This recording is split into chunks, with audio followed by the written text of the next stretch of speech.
Okay, let's go through this. I have a really bad cough. Yesterday I saw the Christopher Robin movie. I want to talk about it a little bit. Just kind of my review, no spoilers as usual. Uh, Getting right off the bat, this was an excellent film. I I kind of wanted to see it because the commercial made it look weird thing. I saw this commercial and I thought this looks really like sweet, um, heartwarming, a little bittersweet, and everyone else saw it and go, "Oh, a kids movie." And so no one else really wanted to see it except for me. And they'd kind of talked me into like having some doubts. So I was like kind of on the fence yesterday, like, maybe I don't want to see this film. Because I'd heard the Mission Impossible movie was stupid, ridiculous, crazy good. So I'm like, maybe we'll see this instead. And then I see these kind of rumors that, well, not a rumor. Winnie the Pooh is banned in China. It's not allowed in the country. Possibly for political reasons. I heard that and I'm like, I have to see Winnie the Pooh now. Now, why? Why on earth is Christopher Robin banned in China? Well, we don't know. China only allows 34 movies in the country a year, 34 foreign films. And they never say why. They don't have to, so they usually don't. So why? We don't know. It's kind of speculated. Two things. One of which is they do only allow 34 movies in a year. So generally they let the big spectacle, Michael Bay, explosion-y films into the country. There were a lot of them this year, so maybe they just didn't make the cut. Maybe that's a factor. In fact, that's probably a big factor. Also, and I'm going to butcher his name, apparently there was some Chinese legislator, like an administrator, named, I want to say Ziyu Chang or something like that. I'm going to fuck up his name no matter what. But someone in the hierarchy was being in protests by protesters being compared to Winnie the Pooh. So one theory is one factor is they just didn't want a lot of advertising with Winnie the Pooh everywhere when one of their politicians is being compared to the adorable yellow bear. A couple of things. One, there were a lot of children in the theater, which is what I expected. What I did not expect was there were a lot of really old people in the theater. Like, I'm going to go out on a limb here, maybe people who grew up with Winnie the Pooh as a big childhood influence. I mean, the character predates publication, and the character is pushing 100. So the idea that some people might be watching this out of nostalgia didn't really occur to me, but I think that might actually be the case. And out of the gate, I saw this film, and it's really good. This is an objectively great movie. First of all, just running down this almost at random, the writing is excellent. The directing, camera work is superb. The very filmmaking. I mean, never mind the acting, writing, music. Those components are fantastic. The actual craft of movie making is at a very high tier in this film. Right out of the gate, once again, no spoilers, but the beginning of this film is mechanically super efficient. It does not feel rushed or hurried, but at the same time, it tells the story of who in the hell is Christopher Robin? Who in the hell is Winnie the Pooh? Here's this kid in a magical forest. Here's a bunch of animals. Here's him going off to boarding school. Here's the next thing that happened. Here's him, falling in love. Here's him having a kid. Here's him going off to World War I. Here's him getting a job after the war. Here's him having these internal struggles and all this.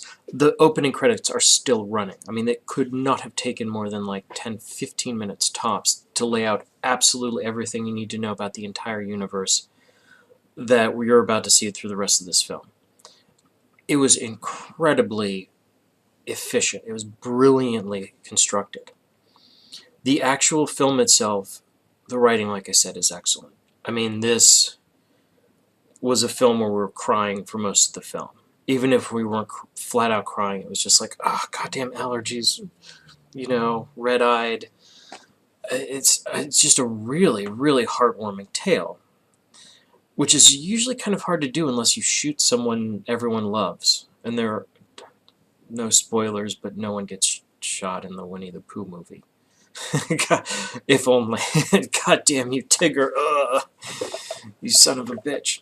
No, nothing like that happens. But so literally the movie theater, this was a film for all ages. We had very old people at this movie theater. We had me, somewhere in between, and a bunch of kids. Literally everyone of every single age was in this movie theater. So, literally for all ages, fantastically well written, very heartwarming, very, God, I keep saying the word sweet, but I can't think of anything else to describe this, very saccharine almost. The thing you'd see the advertising for this for, and then go to the movie theater and be concerned about, is that it would go too far. That it would be so sweet and sappy, it would just be silly and goofy. And to my recollection, it actually does do that twice. But the combined runtime of scenes where it goes too far, it's too on the nose, are both scenes near the very end, and at that point it had won so much goodwill for me I just didn't care. It didn't bother me that much. The parts of the movie that annoyed me took less than 10 minutes, tops. In fact, probably closer to like 5 or 6. So 5 or 6 minutes of this movie was a little, this is a little too much. The other was a 2-hour-long movie. In fact, it was almost on the dot, like 120 minutes.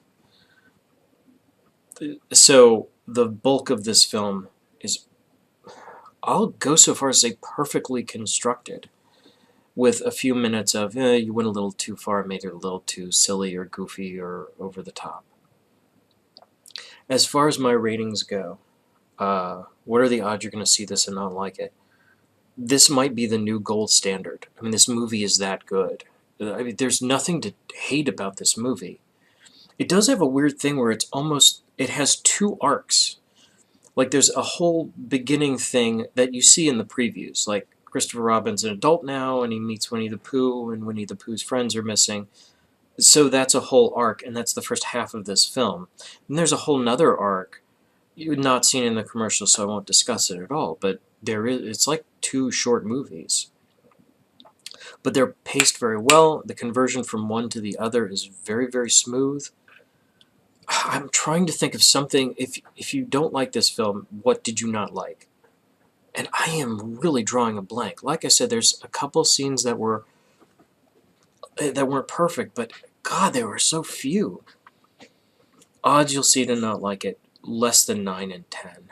The odds you'll see less than 1 in 10, I mean to say. Like, you'll like this film. 9 out of 10 people are going to love this film. Or at least 9 out of 10 people are going to love this film. It's this fucking good. Do I want to see it again? I wouldn't mind seeing this again. It was very sweet. It wasn't one of those, it wasn't like a Shyamalan film or something like that, where once you know the thing, it's like, oh, I already know the thing. I've already been surprised or haven't been. It's not like that at all. There's not a murderous twist in this film. Surprise. I hope that doesn't ruin anything for you.